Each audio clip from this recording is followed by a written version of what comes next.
Throughout this conflict with Iraq, many Americans have found it difficult to express their frustrations with the war while at the same time remaining supportive of our troops. But our own Stacy Grenrock-Woods recently met a man who may have figured out how to walk this fine line. Meet Jody Mason of Olympia, Washington, a man driven to protest. The Bush administration gave the ultimatum to Saddam Hussein to leave Iraq. I got ready and I got a chain and some locks, and I went to commit an act of civil disobedience by locking myself to a door. He meant to chain himself here, to this U.S. Department of Energy substation. But instead, he ended up here, chained to the side door of a non-profit rural aid organization.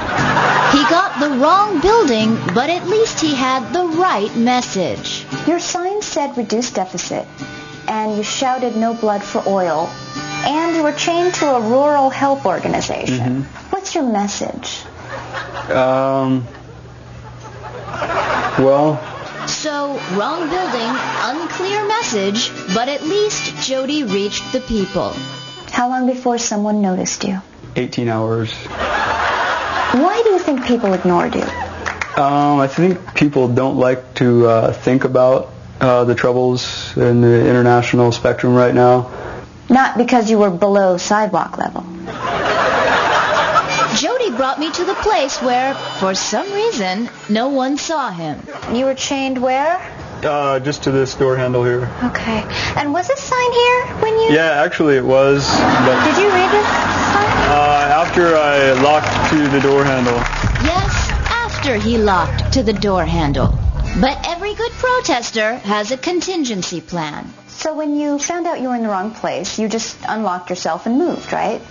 No, because I didn't have the key. I went to the demonstration. Forgot it? Left it somewhere? Yeah, I left it in the car I was using. In his car, probably next to the fish tickets. Then, miraculously, 18 hours later, office worker Larry Clark stumbled upon Jody and set him straight. When you told him he was at the wrong building, what did he say? Basically, oh. He just said, oh. But even the greatest of protesters made mistakes. Few people have heard about Martin Luther King's March on Washington, the state. And there was the time Gandhi accidentally broke his hunger strike, thinking that ice cream didn't count as food. Jody took comfort in this as the cops moved in at last. The brutal scene that followed will go down in history. How many officers did you need to take him down? It only took one of us. When the coppers came, did you think, I smell bacon? No, I didn't. They were really nice officers. F***ing pigs. The f***ing pigs cut Jody free of his chains and did not even take his name. But they were still impressed. Now, I know you had a job to do, but you kind of admire him too, don't you?